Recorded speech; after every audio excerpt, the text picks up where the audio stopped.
Story of the day चे प्रायोजक आहेत MDH मसाले. MDH ने जेवण दरवेळी मजेदार. MDH दम आलू, दाल तडका आणि मशरूम मसाला. MDH ने जेवण दरवेळी मजेदार. MDH सदैव तुम्हाला नवे स्वाद देण्यासाठी कटिबद्ध आहे. रिक्षा टॅक्सी चालकांना मराठी शिकण्यासाठी 1 वर्षांची मुदतवाढ. फडणवीसांची घोषणा. 1 वर्षांच्या काळात कारवाई न करण्याचं आश्वासन, तर मुख्यमंत्र्यांचा निर्णय बंधनकारक. सरनाईकांची प्रतिक्रिया.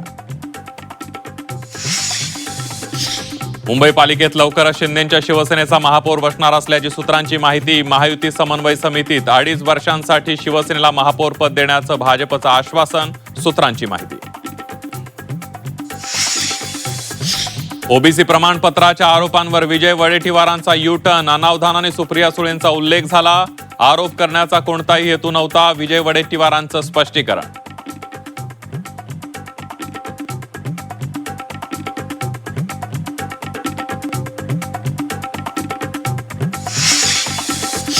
विजय वडेट्टीवारांनी विधानाबाबत स्पष्टीकरण दिलंय. विषय वाढवायचा नाही, पण यापुढे बोलताना खबरदारी घ्या.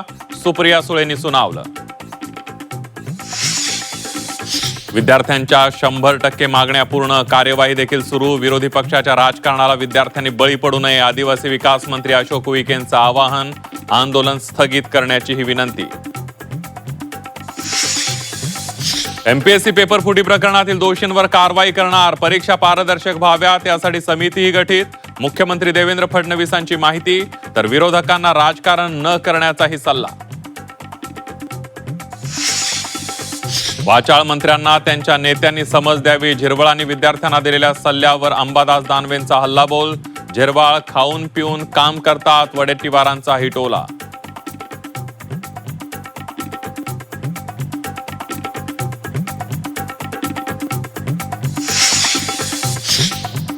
नेपाळमध्ये हिमस्खलनामुळे अचानक आलेल्या पुरात आतापर्यंत 359 लोकांचा मृत्यू, तर 1500हून अधिक जण बेपत्ता.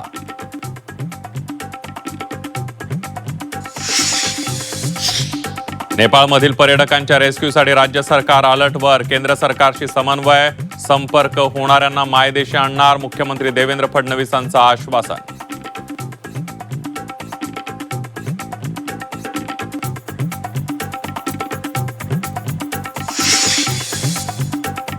ऑफ द डे या खास बुलेटिनमध्ये आपल्या सगळ्यांचं स्वागत. बुलेटिनची सुरुवात करूया एका ब्रेकिंग बातमीनं. नेपाळमध्ये अडकलेले 106 प्रवासी आता बिहारच्या दिशेनं निघालेले आहेत. मुख्यमंत्री देवेंद्र फडणवीस यांनी यासाठी पुढाकार घेतलेला आहे. नेपाळमध्ये अडकलेल्या नागपूरच्या 106 प्रवाशांचा पुढचा प्रवास आता सुरू झालेला आहे. नागपूरचे सर्व 106 प्रवासी काठमांडूवरून दानापूर बिहार करिता सुखरूप निघालेले आहेत. मुख्यमंत्री देवेंद्र फडणवीस यांच्या फोन नंतर काठमांडूवरून जनकपूर पर्यंत नेपाळचे खासदार संदीप राणा यांनी त्यांना स्थानिक 4 मिनी बस करून दिलेले आहेत. हे सर्व लोक जनकपूर बिहार बॉर्डरला उद्या सकाळी पोहोचतील. दानापूर पर्यंत त्यांच्यासाठी बसेस केलेले आहेत आणि तिथून रेल्वेनं त्यांची परतण्याची व्यवस्था करण्यात आलेली आहे. मुख्यमंत्री देवेंद्र फडणवीस यांनी या सगळ्यामध्ये पुढाकार घेतल्याचं पाहायला मिळते आणि या प्रवाशांचे अडकलेल्या 106 प्रवाशांचे व्हिडिओ सुद्धा समोर आलेले आहेत. यांनी देवाभाऊ यांनी आमच्याशी स्वतः संवाद साधून आमची परिस्थिती आणि अडचणी जाणून घेतल्या. आम्ही आमची संपूर्ण समस्या त्यांना सांगितली. आमची मोठी बस पुढे जाऊ शकत नसल्याचे समजता देवाभाऊंनी तात्काळ 4 मिनी बसची व्यवस्था करून दिली. तसेच आम्ही जिथे अटकलो होतो तिथे स्थानिक प्रशासनाची स्वतः फोन करून संपर्क करून त्वरित बसची व्यवस्था केली आणि आम्हाला सुरक्षितपणे पुढील प्रवासांना रवाना केले. सर्वात महत्त्वाचे म्हणजे भारतामध्ये परत येईपर्यंत देवाभाऊंची आमच्याशी सतत संपर्क असून आमच्या प्रवासासाठी. यानंतर बघूया पुढली महत्वाची बातमी. महाराष्ट्रामध्ये रिक्षा आणि टॅक्सी चालकांना मराठी शिकण्यासाठी पुन्हा एकदा मुदतवाढ देण्यात आलेली आहे. सरकारकडून तब्बल 1 वर्षाची मुदतवाढ देण्याची घोषणा करण्यात आलेली आहे. सरकारच्या निर्णयानंतर परप्रांतीय रिक्षा टॅक्सी चालकांना दिलासा आणि विरोधकांना टीकेची संधी मिळाल्याचं पाहायला मिळत आहे. बघूया.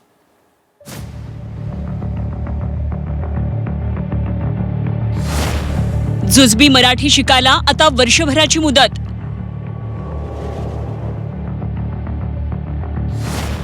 रिक्षा टॅक्सी चालकांना पुन्हा नव्यानं मुदतवाढ.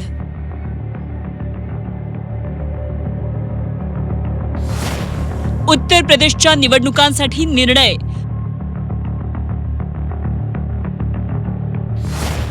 मुख्यमंत्र्यांच्या घोषणेवर विरोधकांची टीका.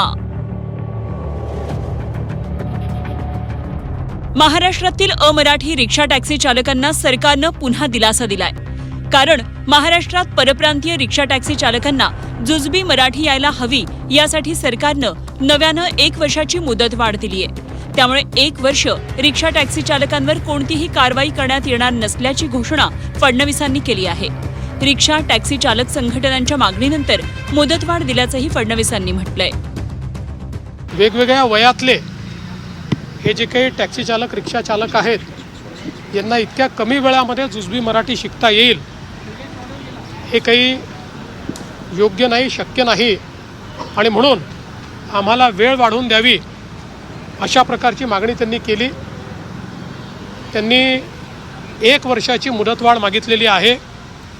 मी आज हा निर्णय केलेला आहे की 1 वर्षाची मुदतवाढ याला देण्यात येईल. कोणतीही कारवाई दरम्यानच्या काळात केली जाणार नाही. या 1 वर्षात त्यांनी हा निर्णय केलेला आहे की वेगवेगळ्या प्रकारे क्लासेस तयार करून, वेगवेगळ्या प्रकारचं लिटरेचर तयार करून आणि जुजबी मराठी जी आहे ही सर्व ऑटो चालक आणि रिक्षा चालक आणि टॅक्सी चालकांना ते शिकवतील. एकीकडे परिवहन मंत्री प्रताप सरनाईक आणि शिवसेनेकडून रिक्षा टॅक्सी चालकांना मराठीचे धडे दिले जात असताना मुख्यमंत्र्यांनी मुदतवाढीची घोषणा केली आहे. मुख्यमंत्र्यांच्या या निर्णयानंतर परिवहन मंत्र्यांनीही आता वर्षभरात मराठी शिकण्याचं आवाहन केलं. पण वर्षभरानंतरही जर मराठी आली नाही तर मात्र कोणतंही कारण ऐकलं जाणार नाही, असा इशारा प्रताप सरनाईक यांनी दिलाय.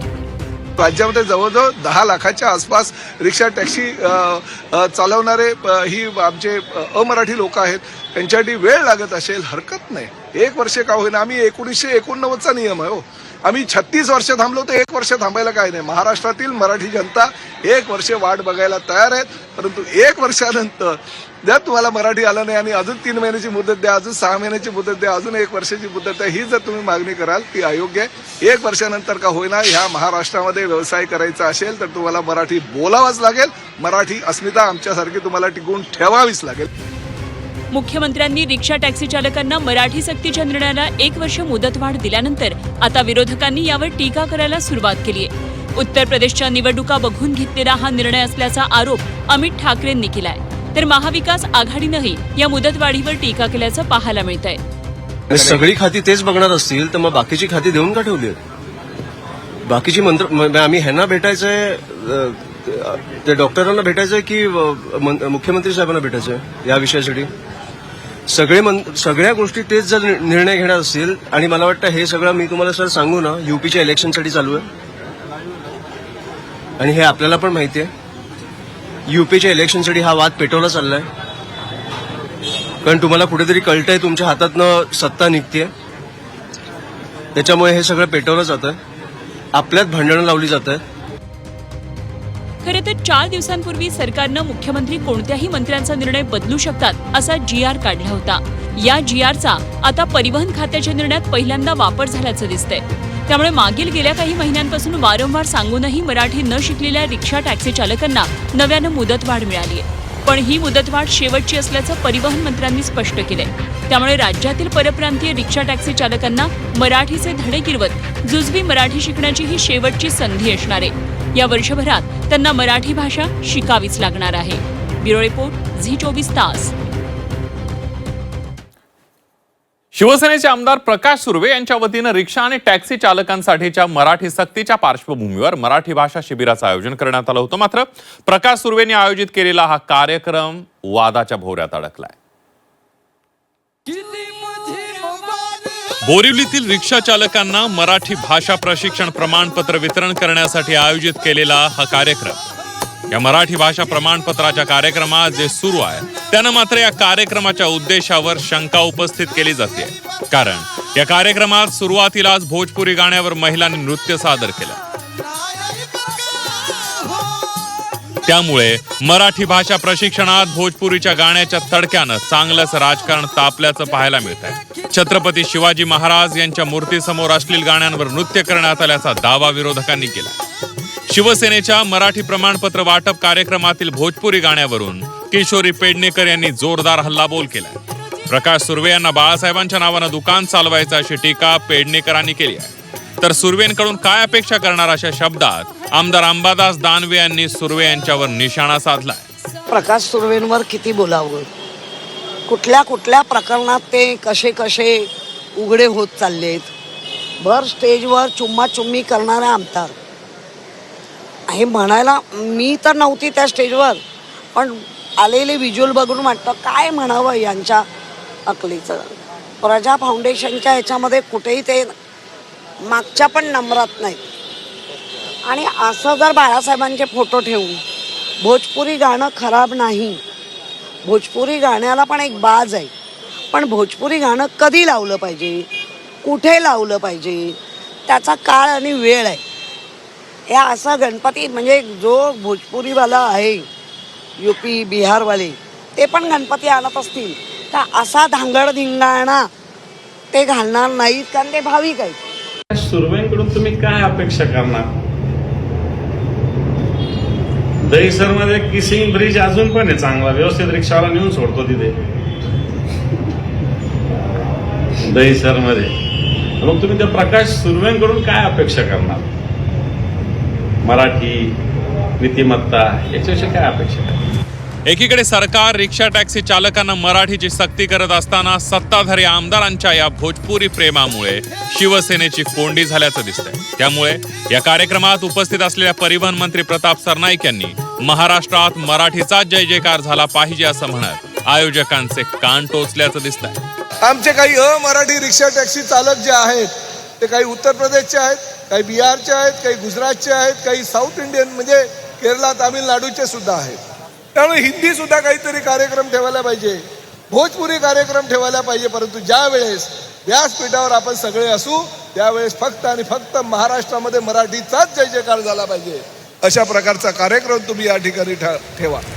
महाराष्ट्रात राहणाऱ्या परप्रांतीय रिक्षा टॅक्सी चालकांना मराठी भाषा यावी, मराठी भाषेचा प्रचार प्रसार व्हावा यासाठी सरकार प्रयत्न करत आहे. मात्र मराठी आमदार जर मराठी कार्यक्रमात भोजपुरी गाणी नृत्यांचे कार्यक्रम घेत असतील तर मराठी भाषा कशी रुजेल हा सवाल आहे. त्यामुळे सरकारनं रिक्षा टॅक्सी चालकांना मराठी शिकवतानाच सरकारनं आमदार आणि लोकप्रतिनिधींनाही त्यासाठी पूरक कार्यक्रमांच्या सूचना देण्याची गरज निर्माण झाली आहे. ब्युरो रिपोर्ट, झी 24 तास. यानंतर बातमी आहे विजय वडेट्टीवार यांनी केलेल्या वक्तव्यानंतर पवारांची राष्ट्रवादी आणि वडेट्टीवार यांच्यामध्ये सुरू झालेल्या एका राजकीय वातावरणाची आणि त्यानंतर वडेट्टीवारांनी घेतलेली माघार, त्याबद्दल सविस्तर बघूया. मराठा आंदोलक मनोज जरांगे पाटील यांनी ओबीसी आरक्षणासाठी आंदोलनाचं हत्यार उपसल्यानं महाराष्ट्रातील राजकारण तापलेलं आहे. त्यातच आता वडेट्टीवारांच्या एका दाव्यानं महाविकास आघाडीमध्ये बिघाडीची शक्यता निर्माण झालेली आहे. कारण वडेट्टीवारांनी थेट सुप्रिया सुळेंकडेच ओबीसी प्रमाणपत्र असल्याचा आरोप केला आणि त्यानंतर आता सुप्रिया सुळेंनी थेट काँग्रेस हायकमांडकडे वडेट्टीवारांची तक्रार करण्याचा इशारा दिलाय. आपण बघतोय विजय वडेट्टीवार यांनी पहिल्यांदा दावा केलेला आहे. ज्यावेळेला पत्रकारांनी प्रश्न विचारला त्यावेळेला विजय वडेट्टीवार म्हणाले की 90% मराठा नेत्यांनी ओबीसींची प्रमाणपत्र काढलेली आहेत आणि त्यावेळेला त्यांनी सुप्रिया सुळेंचं सुद्धा नाव घेतल्याचं पाहायला मिळालं. त्यानंतर कशा प्रकारे पवारांची राष्ट्रवादी आक्रमक झाली बघूया एका रिपोर्टमधून.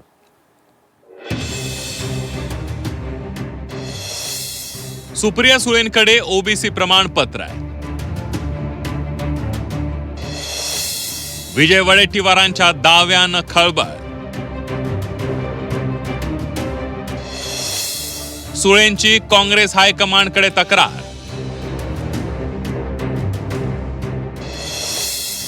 सुळेंच्या नाराजीनंतर वडेट्टीवारांची माघार. सगळ्या नेत्याकडे ओबीसी नेत्यांच्याकडे ओबीसी प्रमाणपत्र, मराठा नेत्याकडे ओबीसीचं प्रमाणपत्र, सुप्रियाताईंचंच काय सगळ्यांच्याकडे. काँग्रेसचे ज्येष्ठ नेते आणि विधानसभेतील गटनेते विजय वडेट्टीवार यांचा हा दावा. खरं तर आधीच मनोज जरांगे पाटलांच्या मराठा समाजाला कुणबी प्रमाणपत्र देण्याच्या मागणीमुळे महाराष्ट्राचं राजकारण तापलंय. जरांगे पाटील यांच्या या मागणीला ओबीसींकडून तीव्र विरोध झाला. त्यातच आता विजय वडेट्टीवारांनी मराठा नेत्यांकडे ओबीसी प्रमाणपत्र असल्याचं वक्तव्य केलंय. वडेट्टीवार एवढ्यावरच थांबलेले नाहीये. त्यांनी थेट सुप्रिया सुळेंकडे ओबीसी प्रमाणपत्र असल्याचा दावा करत खळबळ उडवून दिली आहे. आरोप केलेला आहे की विखे पाटील यांनी ओबीसीचं प्रमाणपत्र घेतलेलं आहे. अर्ध्या मराठ्यांनीच घेतलाय, 90% घेतलाय. ते काय आता जरांगे पाटलांना जरा माहिती कदाचित नसेल, पण जेवढे मोठे नेते आहेत सुप्रिया सुळेंच्याकडे पण आहे. ओबीसी प्रमाण हो, सगळ्यांच्याकडे आहे. कोण नाही आहे, सगळ्यांनी ते प्रमाणपत्र ओबीसीचं घेऊन ठेवलं आहे. मला वाटतं की ओबीसीनी जनरल व्हावं आणि सगळ्यांनी ओबीसीत यावं. इथं काय देणं नाही घेणं नाही आहे. तेवढं 27% जो तो घुसतो. आम्हाला पाहिजे. अरे आम्ही म्हटलं की आरक्षण वाढवून द्या आणि मग करा, ज्याला द्यायचं त्यांना देऊन टाका. मी सांगतो ना, सगळ्या नेत्याकडे ओबीसी नेत्यांच्याकडे ओबीसी प्रमाणपत्र, आपल्या मराठा नेत्याकडे ओबीसीचं प्रमाणपत्र, सुप्रियाताईंचंच काय सगळ्यांच्याकडे. कदाचित पवार साहेबाकडे आहे की मला माहित नाही, मी बोलू शकत नाही. वडेट्टीवारांच्या या दाव्यानंतर सुप्रिया सुळे चांगल्याच आक्रमक झाल्याचं पाहायला मिळत आहे. सुळेंनी वडेट्टीवारांचा आरोप फेटाळत त्यांची थेट दिल्लीमध्ये तक्रार करणार असल्याची माहिती झी24 तासला दिली. काँग्रेस नेत्यांचं काय चाललंय कळत नाही असं म्हणत दिल्लीमध्ये राहुल गांधींशी बोलणार असल्याचं सुप्रिया सुळेंनी सांगितलंय. एवढंच नाही तर वडेट्टीवारांनी पुरावे द्यावेत, नाहीतर माफी मागावी असंही थेट आव्हान सुप्रिया सुळेंनी केलंय. काँग्रेसचं काय चाललंय मला असं वाटतं मला आज राहुलजींना फोन करावाच लागेल. मी जरा काँग्रेसच्या वरिष्ठ नेत्यांशी, दिल्लीच्या नेत्यांशी बोलते आणि तुम्हाला जरूर अर्ध्या तासात बाईट देते. हे हास्यास्पद आहे आणि माझ्याकडे सर्टिफिकेट कसं असेल होतं, म्हणजे मला हसू येतंय की किती खोटे आरोप करायचे एखाद्या माणसावर, पण त्याची पण लिमिट असते हो. म्हणजे खूप दुर्दैवी आहे की काँग्रेसचे नेते का मला असं टार्गेट करून माझ्याबद्दल खोटं पसरवत आहेत. मी आता काँग्रेसच्या लिडरशिपशी बोलणार आहे आता लगेच, म्हणजे तुमचा फोन आलाय म्हणून मी घेतलाय. मी आता नाही तर पहिला अर्धा तास मी जरूर तुमचा कॉमेंट करेन, पण मी काँग्रेस लिडरशिपशी बोलणार आहे. दिस इज टू मच, म्हणजे आता अति झालंय. आमच्याबद्दल कशाला खोटं पसरवत आहे. अगदी. पण सुप्रियाताई, गेल्या काही दिवसांपासून सातत्याने असे आरोप तर होत आहेत, पण आता त्याबरोबर ते तुमचंही नाव घेतात आणि हेही म्हणतात की 90% मराठा नेत्यांकडे ओबीसी प्रमाणपत्र आहे. मला असं वाटतं या सगळ्या प्रश्नाची उत्तरं तुम्ही त्यांना विचारा जे बोलताय, याची उत्तरं माझ्याकडे नाहीत आणि मला काँग्रेसच्या लिडरशिपशी आता बोलावंच लागेल. म्हणजे तुमच्याकडे ओबीसी प्रमाणपत्र नाहीये हे स्पष्ट? ऑब्व्हियसली. अहो कसं असेल माझ्याकडे, मी म्हणजे कसं मला दिलेलं नाहीये ना. सुप्रिया सुळेंकडे ओबीसी प्रमाणपत्र असल्याचा दावा वडेट्टीवारांनी केल्यानंतर महाविकास आघाडीत बिघाडीची शक्यता आहे. महाविकास आघाडीच्या एकीमध्ये खडा टाकू नका असा इशारा राष्ट्रवादी शरद पवार पक्षाचे प्रदेशाध्यक्ष शशिकांत शिंदेंनी दिला. तसंच संयमाची परीक्षा पाहू नका असा सूचक इशाराही त्यांनी दिला. काँग्रेस नेत्यांनी वडेट्टीवारांना समज द्यावी अशी मागणी शशिकांत शिंदे यांच्याकडून करण्यात आली. त्यांनी ही भूमिका आता स्पष्ट करावी. काँग्रेसच्या लोकांनी एक तर त्यांना समज द्यावा की आपल्या मित्र पक्षावर टीका करू नये. सुप्रियाताई केंद्रामध्ये सुद्धा आणि राज्यामध्ये सुद्धा काँग्रेस आणि शिवसेना उद्धव बाळासाहेब ठाकरेंच्या पक्षाबरोबर समन्वय साधण्याचा आम्ही नेहमी प्रयत्न करतो, ठेवलेला आहे. पण अशा प्रकारे जर बोलत असेल तर मला उलटा प्रश्न आहे. काँग्रेस नेते विजय वडेट्टीवारांनी सुप्रिया सुळेंबाबत केलेल्या दाव्यानंतर राजकारण तापलंय. ठाकरेंच्या शिवसेनेचे नेते अंबादास दानवे यांनी नियमात बसत असेल तर वावगं काय असा सवाल करत सुप्रिया सुळेंनी ओबीसींचा लाभ घेतला तर काय चुकीचं असं म्हटलंय.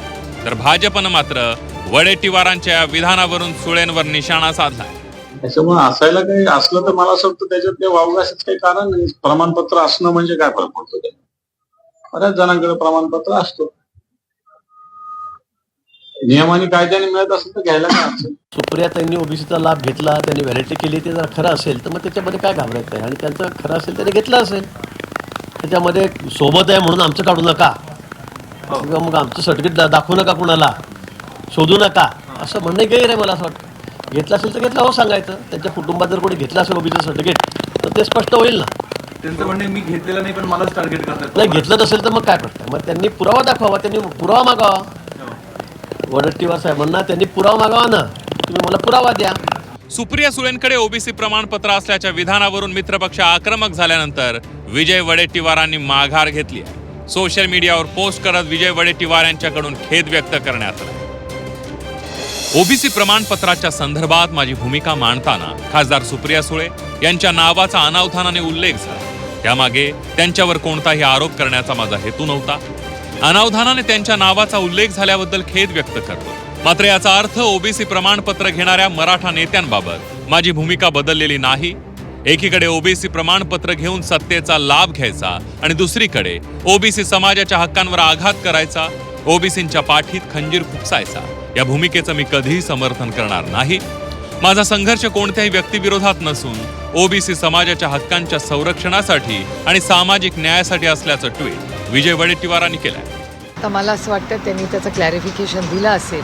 आपण त्या विषयावर पडदा टाकूया. या राज्यासमोर महागाई, बेरोजगारी, भ्रष्टाचाराचे आरोप, खड्डे असे खूप महत्त्वाचे विषय आहेत आणि माझी अतिशय विनम्र विनंती आहे की हे खूप सेन्सिटिव्ह इश्यूज असतात. म्हणजे कोणीही अशा बाबतीत थोडं संवेदनशीलपणे बोलावं आणि अशा घटना परत होणार नाही अशी खबरदारी सगळ्यांनीच घ्यावी. आणि जो काही खोटा आरोप माझ्यावर झाला त्याच्यावर स्पष्टीकरण काँग्रेस पक्षाकडून आलंय तर मला हा विषय वाढवायचा नाही. वडेट्टीवारांच्या माघारीनं सुप्रिया सुळेंच्या ओबीसी प्रमाणपत्राचा वाद शमल्याचं पाहायला मिळत आहे. पण ज्या पद्धतीनं काँग्रेस आणि पवारांच्या राष्ट्रवादीत आरोप प्रत्यारोप होत आहेत ते पाहता दोन्ही पक्षात सारं काही आलबेल नसल्याचं स्पष्ट होत आहे. ब्युरो रिपोर्ट, झी 24 तास. आता बातमी आहे शिंदेच्या शिवसेनेसंदर्भातली. एकनाथ शिंदे आता शिवसेनेच्या मंत्र्यांच्या कामकाजाचा आढावा घेणार आहेत. कॅबिनेटपूर्वी शिंदेंकडून कामकाजाचा आढावा घेतला जाणार आणि यावरून विरोधकांनी शिंदेंना टोला लगावलाय तर शिवसेना नेत्यांनी या निर्णयाचं स्वागत केलंय. उपमुख्यमंत्री एकनाथ शिंदे स्वतः शिवसेनेच्या मंत्र्यांच्या कामावर जातीनं लक्ष देणार आहे. शिवसेनेच्या मंत्र्यांच्या कामावर शिंदेंची आता बारीक नजर असणार आहे. त्यामुळं दर आठवड्याला कॅबिनेट बैठकीपूर्वी मंत्र्यांच्या कामाचा आढावा घेतला जाणार आहे. इतकंच नाही तर सर्व मंत्र्यांना आता प्रगती पुस्तकही सादर करावं लागणार आहे. शिवसेनेच्या सर्व मंत्र्यांच्या या कामकाजावर एकनाथ शिंदेंचा वॉच असणार आहे. यावरून शिवसेना ठाकरे पक्षाचे खासदार संजय राऊत यांनी शिंदेंच्या शिवसेनेला जोरदार टोला लगावला. शिंदेंचे सर्व मंत्री आणि संपूर्ण सरकार नापास असल्याची टीका राऊतांनी केली. एकनाथ शिंदे यांचं प्रगती पुस्तक कोण तपासणार असा सवालही राऊतांनी केला आहे. त्यांच्या स्वतःचं प्रगती पुस्तक कोण तपासणार? उपमुख्याध्यापक आहेत ना ते त्यांच्या गटाचे, त्यांचं कोण तपासणार? हे आधी उत्तर द्या. उपमुख्याध्यापकच जर नापास असतील कामामध्ये, त्यांच्या प्रगतीमध्ये, तर ते त्यांच्या मुलांचं काय तपासणार? विद्यार्थ्यांचं. संपूर्ण त्यांचं मंत्रिमंडळ नापास आहे मुख्यमंत्र्यांसह. मंत्री तर नापासच आहेत. मंत्री हे काय म्हणतात पूर्वी एटीकेटीने पण पास होऊ शकत नाही, या लायकीचे मंत्री आहेत त्यांनी. संजय राऊतांनी शिंदेंवर टीका करताच भाजपनं त्यांना प्रत्युत्तर दिलं. नापास विद्यार्थ्यांना मेरिटमध्ये आलेल्यांना प्रश्न विचारण्याचा अधिकार नसतो असा टोला भाजपनं लगावलाय. जो विद्यार्थी शालेय परीक्षेमध्ये 15 मार्क घेऊन नापास होतो त्यांनी मेरिटमध्ये आलेल्या विद्यार्थ्यांना विचारायचं नसतं की तू मेरिटमध्ये का आला, तुझं प्रगती पुस्तक कसं आलं, हे तपासण्याचा अधिकार 15 मार्क मिळालेल्या विद्यार्थ्याला नसतो. जनाब संजय राऊत आपले 15 मार्क येणाऱ्या विधानसभेमध्ये 5 किंवा 6 वर येणार आहेत. त्याचं आत्मचिंतन करा आणि मग इतरांचं प्रगती पुस्तक बघा. महाराष्ट्रातल्या जनतेनं तुमच्या प्रगती पुस्तकावर नापासाचा शेरा मारलेला आहे. तर शिंदेंच्या या निर्णयाचं शिवसेनेनं स्वागत केलं. एकनाथ शिंदे पक्षश्रेष्ठी आहेत, आढावा बैठक घेण्याचा त्यांना अधिकार आहे असं योगेश कदम यांनी म्हटलं. ज्या वेळेला मंत्रीपद म्हणून शपथ आम्ही घेतली होती त्याच वेळेला माननीय एकनाथ शिंदे साहेब असू द्या किंवा पक्षाच्या ज्येष्ठ नेत्यांनी सर्व मंत्री महोदय जे आहेत, आम्ही राज्यमंत्री असू द्या किंवा मंत्री असू द्यात, स्पष्ट सांगितलेलं होतं की अर्थातच पक्षाकडनं तो अनेक आपले आमदार आहेत जे ह्याकरता केपेबल आहेत, पण तुमची निवड केलेली आहे. तर अशा वेळेस ह्याला आपण साजेसं काम केलं पाहिजे, पक्ष वाढवला पाहिजे, पक्षाकरता काम केलं पाहिजे, महाराष्ट्रामधले जनतेचं काम झालं पाहिजे आणि पूर्णपणे झोकून देऊन शेवटी मंत्रिपद म्हटल्यानंतर एक विशेष जबाबदारी आहे, महत्त्वाची जबाबदारी आहे. तर अशा वेळेस कुठलाही सॅक्रिफाईस करण्याची तयारी तुमची असली पाहिजे. तर ह्यामध्ये शेवटी मुख्य नेते म्हणून माननीय एकनाथ शिंदे साहेबांचा तो अधिकार आहे आणि साहेबांना जो योग्य तो निर्णय साहेब ज्यावेळेला घेतील आणि ज्यावेळेला आम्हाला कोणाला आदेश येईल त्या आदेशाचं 100% आम्ही पालन करणार. एकनाथ शिंदे आता शिवसेनेच्या मंत्र्यांच्या कामकाजाचा सविस्तर आढावा घेणार आहेत. त्यामुळे येत्या काळात मंत्र्यांच्या एकूणच कार्यपद्धतीवर शिंदेंचं बारीक लक्ष असणार आहे. त्यामुळे यामध्ये कोणते मंत्री पास होतात आणि कोणाची कामगिरी कशी राहते हे मात्र पाहावं लागणार आहे. ब्युरो रिपोर्ट, झी 24 तास. आता बातमी आहे मंत्री नरहरी झिरवाळ यांनी आंदोलक आदिवासी विद्यार्थ्यांना दिलेल्या एका अजब सल्ल्याची. आदिवासी विद्यार्थ्यांच्या उपोषण आंदोलनानं आदिवासी मंत्र्यांची धावपळ सुरू झालेली आहे. पुण्यातल्या आंदोलनादरम्यान आदिवासी विकास मंत्री अशोक उईके आणि मंत्री नरहरी झिरवाळ यांनी रात्री उशिरा आंदोलकांची भेट घेतली. मात्र या दरम्यान मंत्री झिरवाळांनी आंदोलकांना अजब सल्ला दिलेला आहे आणि यावरून राजकीय वातावरण तापलंय. पुण्यातील मांजरीत गेल्या 15 दिवसांपासून आदिवासी विद्यार्थ्यांचं विविध मागण्यांसाठी आंदोलन सुरू आहे. बुधवारी रात्री मंत्री नरहरी झिरवाळ आणि आदिवासी विकास मंत्री अशोक उईके यांनी आंदोलक विद्यार्थ्यांची भेट घेतली. आंदोलन करा पण उपोषण सोडा अशी कळकळीची विनंती करताना मंत्री नरहरी झिरवाळांनी आंदोलकांना अजब सल्ला दिला. खाऊन पिऊन आंदोलन करा, अनेक आंदोलनं होत असतात, जीवाशी खेळ करू नका असं आवाहन झिरवाळांनी केलं. मी अनेक आंदोलनं केली पण चोरून खायचो असंही पुढे झिरवाळ म्हणाले. कळकळीची विनंती आहे की आंदोलन चालू ठेवा, फक्त जेवण करून आंदोलन करा ना. गांधी तत्वाप्रमाणे आपण करतो. आंदोलन अनेक होतात पण काय म्हणून आपण आपल्या जीवाची अशी जी अवहेलना करणं. आंदोलन केलं असतं तुम्ही आजपर्यंत इथं आलेच नसते. नाही, असं नाही होत, असं नाही होत. अनेक ठिकाणी आंदोलनं केली जातात. मी अनेक आंदोलनं मी सुद्धा स्वतः केलेत. मी टोलच्या संदर्भातलं आंदोलन, अमक्याचे आंदोलन चोरून लपून काही खायचो, दाखवायचो फक्त अमरण. तर तुम्ही ज्या आता प्रकृत्या जर बघितल्या तर एवढी वाईट अवस्था आपल्या शरीराची करू नये अशी माझी अगदी हात जोडून त्या ठिकाणी आपल्याला विनंती आहे.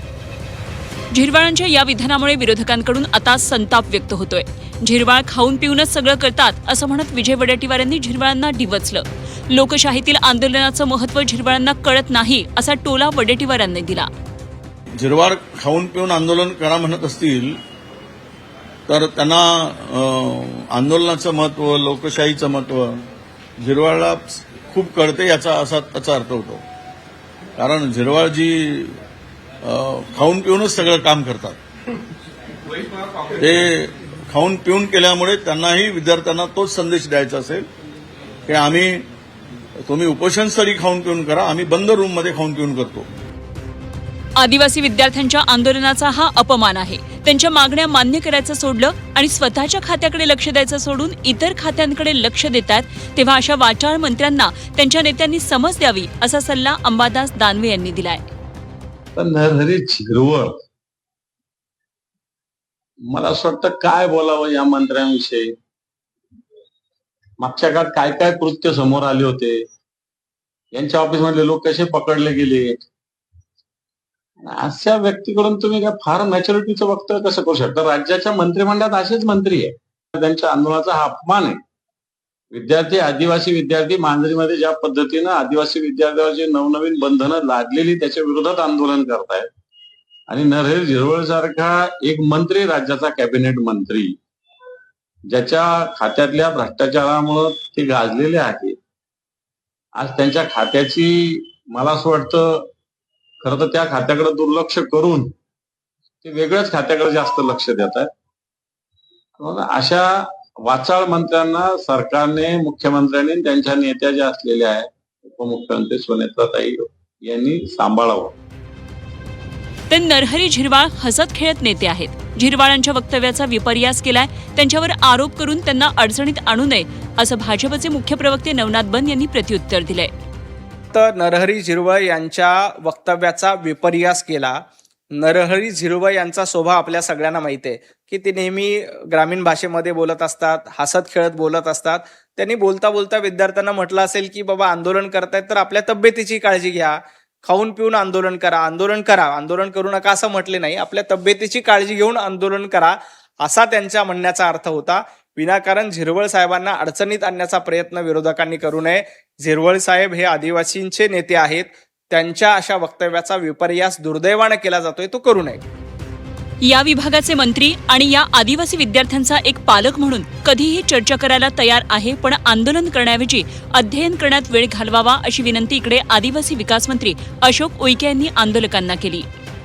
संवादाच्या माध्यमातून, चर्चेच्या माध्यमातून त्यांनी 2-3 दिवसाची आम्हाला अवधी दिली. काही बाबी त्यांना अपेक्षित आहे, त्या बाबी आम्ही पूर्ण करू. निश्चित आमचे मुलं आहे, आम्ही त्यांचे आहे असा संवाद झाला असल्यामुळे ते विद्यार्थीसुद्धा या ठिकाणी बोलेल याची अपेक्षा करतो. आम्ही खाऊन पिऊन आंदोलन करायचं असतं तर तुम्ही आले नसता, असं तात्काळ उत्तर उपस्थित आंदोलनकर्त्या विद्यार्थ्यांनी दिलं. मात्र आंदोलकांना उपोषण आंदोलनात चोरून खाण्याचा सल्ला देऊन नरहरी झिरवाळांनी या आंदोलनाची मस्करी केली आहे, अशी चर्चा सुरू झाली आहे. विद्यार्थी आंदोलकांना सल्ला देताना झिरवाळांच्या प्रतिक्रियेनं राजकीय वातावरण चांगलंच तापलंय. निलेश खरमरे, झी24 तास, पुणे. पवारांच्या राष्ट्रवादीचे ज्येष्ठ नेते जयंत पाटील हे पक्षाला रामराम करणार अशा चर्चा मागील काही काळापासून राज्याच्या राजकारणात बऱ्याचदा येत असतात. तर दुसरीकडे पवारांची राष्ट्रवादी ही एनडीए सोबत जाणार अशाही चर्चा झडू लागलेल्या आहेत. अशातच जयंत पाटील यांनी सांगलीतल्या एका सभेमध्ये पक्ष बदलाच्या चर्चेवर थेट विधान केलंय. राजकारणात निष्ठा महत्वाची आहे, जे परिस्थितीनुसार बदलतात त्यांची किंमत कमी होत असल्याचं जयंत पाटील म्हणाले. जयंत पाटील यांच्या या सगळ्या वक्तव्याचा अर्थ काय याची चर्चा राज्याच्या राजकारणात सुरू झाली आहे. बघूया. निष्ठा ह्याला फार महत्व आहे. निष्ठेला जी व्हॅल्यू येतात ती दुसऱ्या कुणालाही नाही. निष्ठा कधी कधी बुडल्यासारखी वाटते, पण पूर येऊन गेल्यावर त्या निष्ठेकडेच लोक बघतात. आपल्याला सगळ्यांसारखं व्हायचं असेल तर उद्या सकाळी काय होईल?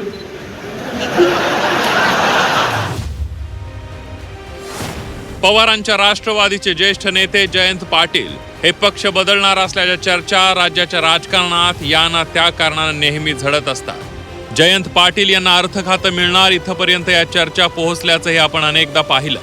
आता स्वतः जयंत पाटील यांनी पक्ष बदलाच्या या चर्चांसंदर्भात भर सभेमध्ये आपल्या खास शैलीमध्ये थेट वक्तव्य केलंय. परिस्थितीनुसार बदलत गेलं तर त्या माणसाची किंमत कमी होत जाते, त्यामुळे निष्ठा असणं गरजेचं आहे. राजकारणात निष्ठा फार महत्वाची आहे. निष्ठेला जे महत्व आहे ते दुसरं कुणालाही नसल्याचं यावेळेला जयंत पाटलांनी म्हटलंय. सर्वांसारखं वागायचं असल्यास उद्या सकाळी काय होईल असा सवाल जयंत पाटलांनी केल्यानंतर कार्यक्रमात जमलेल्या त्यांच्या कार्यकर्त्यांना हसू आवरता आलं नाही. जयंत पाटील यांचे निष्ठावंत समर्थक दिलीप पाटील यांच्या वाढदिवसाच्या कार्यक्रमात जयंत पाटलांनी हे वक्तव्य केलं. निष्ठा ह्याला फार महत्व आहे. निष्ठेला जी व्हॅल्यू येतात ती दुसऱ्या कुणालाही नाही. त्यामुळे पहिल्या पानावर तुम्ही दिलेलं वाक्य दिसते ताई, दॅट्स रॉंग. निष्ठा कधी कधी बुडल्यासारखी वाटते, पण पूर येऊन गेल्यावर त्या निष्ठेकडेच लोक बघतात. ते कधीही नसते. आपल्याला सगळ्यांसारखं व्हायचं असेल तर उद्या सकाळी काय होईल?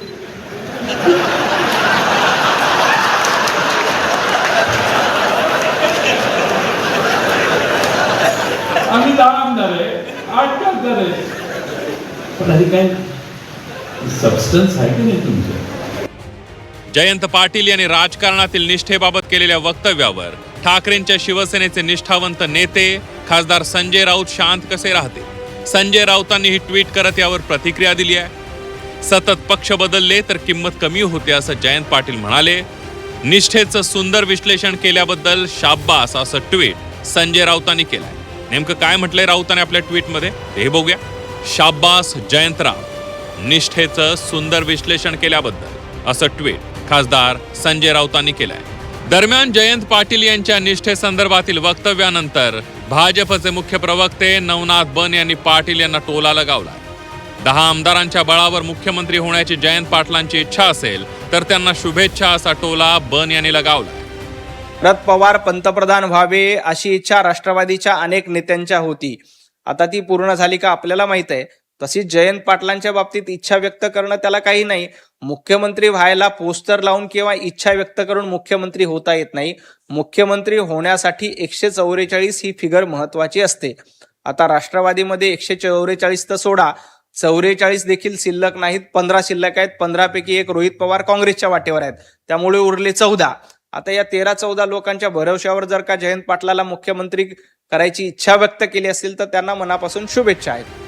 पवारांच्या राष्ट्रवादीचे ज्येष्ठ नेते आणि शरद पवारांचे निकटवर्तीय जयंत पाटील त्यांनी त्यांच्याच पक्ष बदलासंदर्भातल्या चर्चेवर बोलताना राजकारणात निष्ठेला किती महत्व आहे ते अधोरेखित केलंय.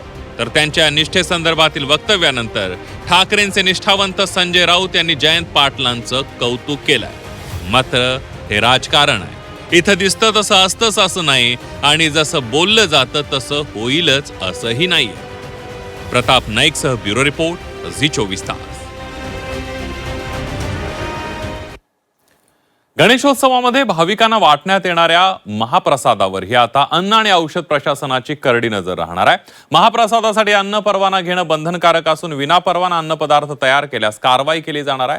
कॅटरर सोबतच आयोजकांवरही अन्नाची गुणवत्ता, पिण्याचं पाणी आणि स्वच्छतेची जबाबदारी असणार आहे. मात्र या नियमांमुळे गणेश मंडळांवर अतिरिक्त बंधनं येणार असल्यानं मंडळ आता FDA कडे सहकार्याची भूमिका घेण्याची मागणी करतायत. महाप्रसादासाठीही FDAचे नियम. कार्यक्रमासाठी अन्नपरवाना बंधनकारक. विनापरवाना अन्न बनवल्यास कारवाई. अन्नाची गुणवत्ता, पाणी, स्वच्छता महत्वाची. कॅटरर्ससह आयोजकांवर जबाबदारी. तुकाराम मुंढेंच्या अन्न व औषध प्रशासनानं आता उत्सव काळात आयोजित केल्या जाणाऱ्या महाप्रसाद भंडाऱ्याच्या कार्यक्रमांकडे मोर्चा वळवल्याचं पाहायला मिळतंय. हॉटेल, रेस्टॉरंट आणि कॅटरिंग व्यवसायासाठी लागू असलेले अन्न सुरक्षा नियम आता धार्मिक कार्यक्रमांना लागू होतात. त्यामुळे गणेशोत्सवातील महाप्रसादही या नियमांच्या कक्षेत येणार आहे. FDAचा अलीकडचा कारवाईचा धडाका पाहून गणेशोत्सवातील महाप्रसादासंदर्भात FDA काही वेगळा नियम आणणार का याबद्दल सोशल मीडियामध्ये जोरदार चर्चा सुरू होती. मात्र तसा कोणताही वेगळा नियम नसेल असं FDA आयुक्त तुकाराम मुंढे यांनी स्पष्ट केलं. त्याचवेळी महाप्रसाद बनवणारा केटरर हा परवाना धारकच हवा हे मात्र त्यांनी अधोरेखित केलं. अर्थात ही आधीपासूनचीच नियमित प्रक्रिया आहे. फक्त FDAचं आता त्यावर काटेकोरपणे लक्ष असणार आहे. महाप्रसाद भंडाऱ्याच्या जेवणावेळीचे कंत्राट घेणाऱ्या कॅटरर्सकडे अधिकृत अन्न परवाना असणं आवश्यक आहे. अन्न पदार्थांची सुरक्षितता, पिण्याचं पाणी आणि स्वच्छतेची जबाबदारी कॅटरर्ससोबतच आयोजकांवर टाकण्यात आली आहे. त्यामुळे गणेशोत्सव मंडळांना आता अधिक सतर्क राहावं लागणार आहे. It's not about महाप्रसाद, it is not about Bhandara, it is not about ईदच्या दिवशी काय होतं. It is about regulation. आणि रेग्युलेशन हे फूड बिझनेसेस मध्ये प्रत्येकाने रजिस्ट्रेशन लायसन्स करणं अपेक्षित आहे. हा standard regulation, it has nothing something new. त्याच्यामुळं जिथं जिथं विदाउट लायसन्स आहेत, विदाउट स्टँडर्ड आहेत, विदाउट ते प्रोटोकॉल पाळत नाही, दे आर व्हायोलेटिंग इट. मग ते फेस्टिव्ह सीझन असो किंवा फेस्टिव्ह सीझन नसो, इट डझंट मॅटर. प्रत्येक फूड बिझनेस ऑपरेटरने लायसन्स घेतलं पाहिजे, रजिस्टर्ड पाहिजे, त्या स्टँडर्डनुसार ते प्रोड्यूस केलं पाहिजे. हे सिम्पल आहे. That's how we are looking at. We are just looking at की हा फेस्टिवल आला असं करा. No, it is routine process and it is regular. अन्न व औषध प्रशासनाच्या या भूमिकेचं स्वागत केलं जातंय.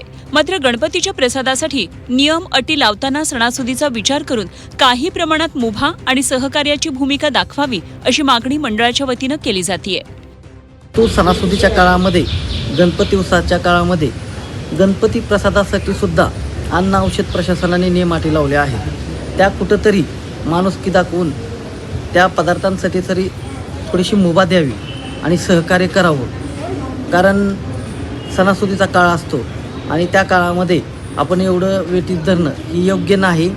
त्यामुळे मी अन्न औषध प्रशासन विभागाला मनापासून सहकार्याची भूमिका आपण माणुसकी म्हणून दाखवावी अशी विनंती करतो. दरम्यान FDAचे आयुक्त तुकाराम मुंढे यांनीही विनापरवाना किंवा मानकांशिवाय अन्नपदार्थ तयार करणं हा थेट नियमभंग असल्याचं स्पष्ट केलं आहे. सण असो किंवा कोणताही धार्मिक कार्यक्रम, सार्वजनिक आरोग्याशी संबंधित नियमांचं पालन करणं आवश्यक असल्याची FDAची भूमिका आहे. मुंबई सरकार जीवच घाबरतो की आपण काय पितो दूध आणणार बाहेरून, कळतच नाही त्याच्यामध्ये. मला वाटतं किती लोकांच्या आरोग्याच्या दृष्टीने हा फायद्याचा झालेला आहे. आज दुधाचं म्हणजे आपण बघितलं असेल आधी किती दूध मिळत होतं, आता किती दूध झालेलं आहे, तेवढा फरक याच्यामध्ये पडलेला आहे. म्हणजे आता ओरिजिनल दूध येत आहे, पण काही ठिकाणी अजूनही असे भागणी चाललेल्या आहेत. आणि अशा लोकांना लगाम घालणं हे सुद्धा आवश्यक होतं. आणि म्हणून मला असं वाटतं की आयुक्त मुंढे साहेब जे आहेत तुकाराम मुंढे चांगलं काम करत आहेत. त्याच्यामुळे त्याचा थोडासा वेगळा अर्थ काढू नये. हेतू पुरस्कार कोणालाही का द्यायचा नाही, पण मला वाटतं हा विषय लोकांच्या आरोग्याशी निगडीत आहे आणि म्हणून त्या बाबतीमध्ये सगळ्यांनी आपली काळजी घेण्याची गरज आहे. गणेशोत्सवात भाविकांच्या श्रद्धेसोबतच त्यांच्या आरोग्याची काळजी घेण्याची जबाबदारी ही आयोजकांची आहे. त्यामुळे यंदा गणपती मंडळांच्या महाप्रसादावर एफडीएची नजर राहणार असून नियमांचं उल्लंघन करणाऱ्यांवर कारवाई होणार आहे. गणेश उत्सवातील महाप्रसाद असो किंवा धार्मिक कार्यक्रमातील भंडारा जेवण असो, या सर्वांवर आता अन्न औषध प्रशासनाने निर्बंध घातलेले आहेत. परवानगी असेल तरच या कार्यक्रमाला परवानगी असणार आहे. मात्र ही परवानगी घेताना अन्न औषध प्रशासनाकडून जाचक अटी किंवा निर्बंध घालू नयेत अशी मागणी गणेश मंडळ किंवा सर्वसामान्य नागरिकांकडून होताना पाहायला मिळते. व्हिडिओ जर्नलिस्ट नितीन सांबरसह निलेश करमरे, झी मीडिया, पुणे. यानंतर बातमी चंद्रपुरातली. गेल्या अनेक दिवसांपासून राज्यासह देशामध्ये पेपरफुटीच्या घटना सातत्यानं समोर येत आहेत आणि त्यावरून तरुणाईचा संतापही आपण पाहिलाय. पण आता चंद्रपुरातून एक धक्कादायक बातमी समोर आलेली आहे. तिथल्या एका नामांकित विद्यापीठाच्या गुणपत्रिका आणि पदव्यांचा बाजार उघडकीला आलाय. हा व्यवहार प्रति प्रमाणपत्र 5 ते 10 लाखांचा होता. पोलिसांनी याबाबत एकाला अटक केलेली आहे. बघूया.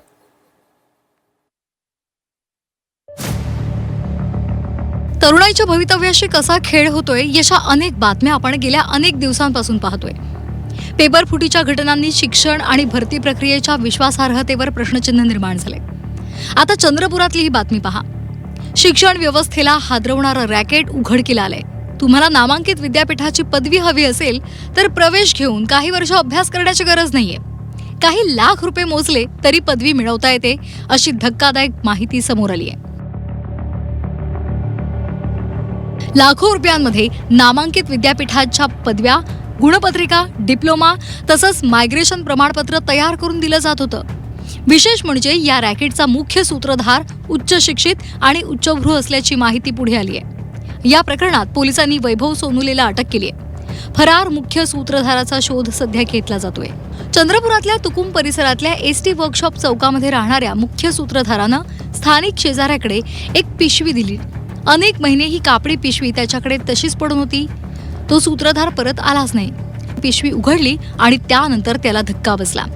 यामध्ये विविध विद्यापीठांच्या बनावट पदव्या, प्रमाणपत्र आढळून आली. विचारणा केल्यावर त्या मुख्य सूत्रधारानं बनावट प्रमाणपत्र 5 ते 10 लाखांमध्ये विकण्याचं काम आपण करतो असं फोनवर सांगितलं. त्यानंतर शेजाऱ्यांना तातडीनं दुर्गापूर पोलिसांना सर्व कागदपत्रांसहित ही माहिती दिली आणि त्यानंतर पोलिसांनी कारवाई केली.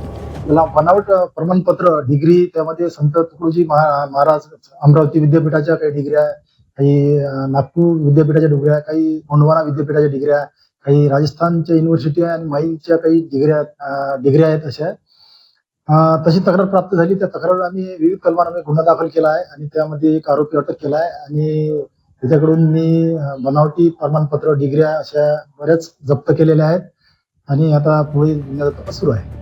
जप्त केलेल्या कागदपत्रांवर बनावट शिक्के आणि स्वाक्षऱ्या सुद्धा आढळल्या. त्यामध्ये विविध विद्यापीठांच्या नावांचा समावेश आहे. राष्ट्रसंत तुकडोजी महाराज नागपूर विद्यापीठ, संत गाडगेबाबा अमरावती विद्यापीठ, सोलापूर विद्यापीठ, राजस्थानच्या श्रीधर युनिव्हर्सिटी आणि गडचिरोलीच्या गोंडवाना विद्यापीठ, कानपूरच्या छत्रपती शाहूजी महाराज युनिव्हर्सिटी तसंच कर्नाटक राज्यातील काही विद्यापीठांच्या नावानं पदव्या तयार केल्याचं समोर आलं. या कागदपत्रांमध्ये विविध सेमिस्टरच्या गुणपत्रिका, डिप्लोमा आणि मायग्रेशन प्रमाणपत्रांचा समावेश आहे. आता यावर राजकीय नेत्यांच्या प्रतिक्रिया सुद्धा आल्या आहेत. सत्ताधाऱ्यांना याची जबाबदारी घ्यावीच लागेल अशी तिखट प्रतिक्रिया काँग्रेसचे नेते विजय वडेट्टीवार यांनी दिली आहे. चंद्रपुरातच काय, पुण्यात झालं. पुण्यामध्ये बोगस डिग्र्या सापडल्यात पुणे विद्यापीठांच्या सर. आता देशामध्ये सर्वच आता बोगस डिग्र्या घेऊन दाखवायला लागलेत. त्यामुळं या राज्यात आता शिक्षण व्यवस्थाच पूर्णतः, एज्युकेशन सिस्टमच पूर्ण करप्ट झाली आहे, भ्रष्ट झाली आहे. आणि ह्या भ्रष्ट झाल्यामुळे लोकांची हिंमत वाढत चालली आहे. बोगस डिग्र्या देणं, बोगस डिग्र्या मिळवणं, हे रॅकेट असे बाहेर येत आहेत. सरकार म्हणून धाक राहिलाच नाही. त्यामुळं आज डिग्र्या विकतायत, उद्या माणसं विकले जातील. नाहीतरी तरुणींचा लिलाव केलाच जातो आहे. त्याही घटना पुढे आल्या. जबाबदारी कुणाची आहे? ज्या खुर्चीवर बसलेल्यांची जबाबदारी आहे. ते राज्य सरकार असेल की केंद्र सरकार असेल. मुख्य आरोपीनं 4 बँकांमधल्या खात्यांमधून कोट्यवधी रुपयांची उलाढाल केल्याची माहिती पोलिसांनी दिली. दोन्ही आरोपींनी इतरांच्या नावावर 3 ते 4 वाहनं खरेदी केली आहेत. काही वाहनं दुर्गापूर पोलिसांनी जप्त केली आहेत. सूत्रधारानं नागपूरमध्ये 1,60,00,000 रुपयांची सदनिका घेतल्याचंही तपासात समोर आलंय. या बनावट प्रमाणपत्रांच्या आधारे शेकडो व्यक्तींनी खासगी आणि शासकीय नोकऱ्या मिळवलेल्या आहेत, अशी प्राथमिक माहिती सुद्धा समोर येते. प्रवेश आणि पदोन्नतीसाठीही अशा प्रमाणपत्रांचा वापर झालाय का, या संदर्भातली चौकशी आता केली जाते. त्यामुळे या प्रकरणाची व्याप्ती वाढलेली आहे. आशिष अंबाडे, झी24 तास, चंद्रपूर. यानंतर बातमी साखरे संदर्भातल्या. साखर उत्पादनामध्ये ब्राझील जगात पहिल्या तर भारत दुसऱ्या क्रमांकावर. पण सध्या देशामध्ये साखरेच्या दरानं उच्चांक गाठलाय. उत्पादन घट, साठ्याची चणचण आणि सणासुदीची वाढती मागणी यामुळे भाव वाढल्याचा दावा केला जातोय. मात्र साखर अभ्यासक आणि शेतकरी नेते या दाव्यावर प्रश्नचिन्ह उपस्थित करतायत. बघूया.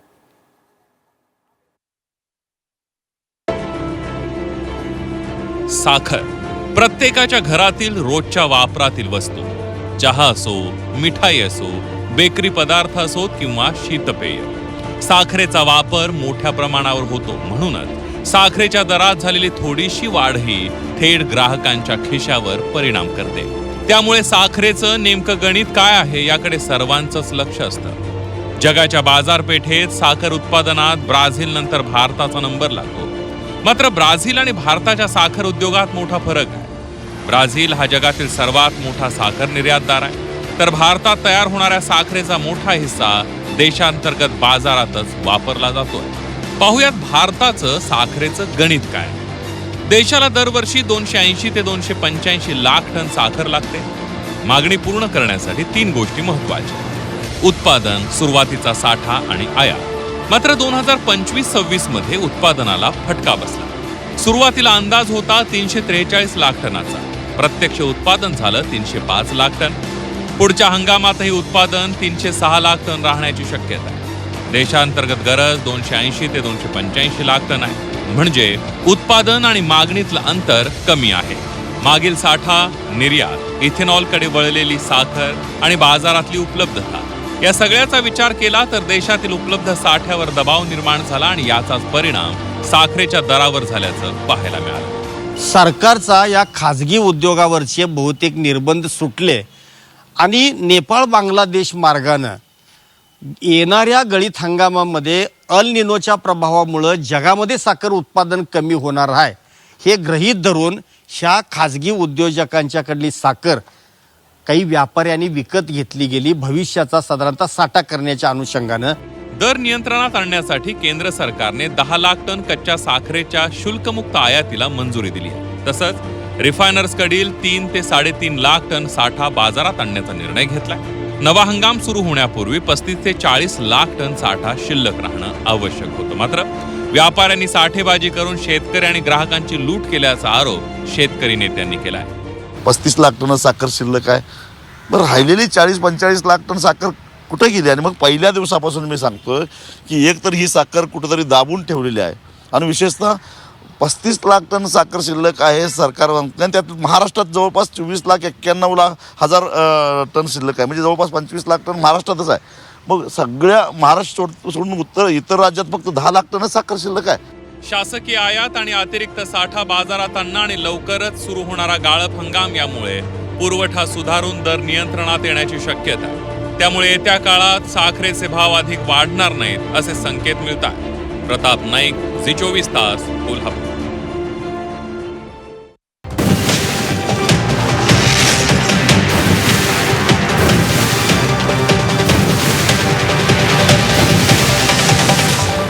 स्टोरी ऑफ द डे चे प्रायोजक आहेत MDH मसाले. MDH ने जेवण दरवेळी मजेदार. MDH दम आलू, दाल तडका आणि मशरूम मसाला. MDH ने जेवण दरवेळी मजेदार. MDH सदैव तुम्हाला नवे स्वाद देण्यासाठी कटिबद्ध आहे.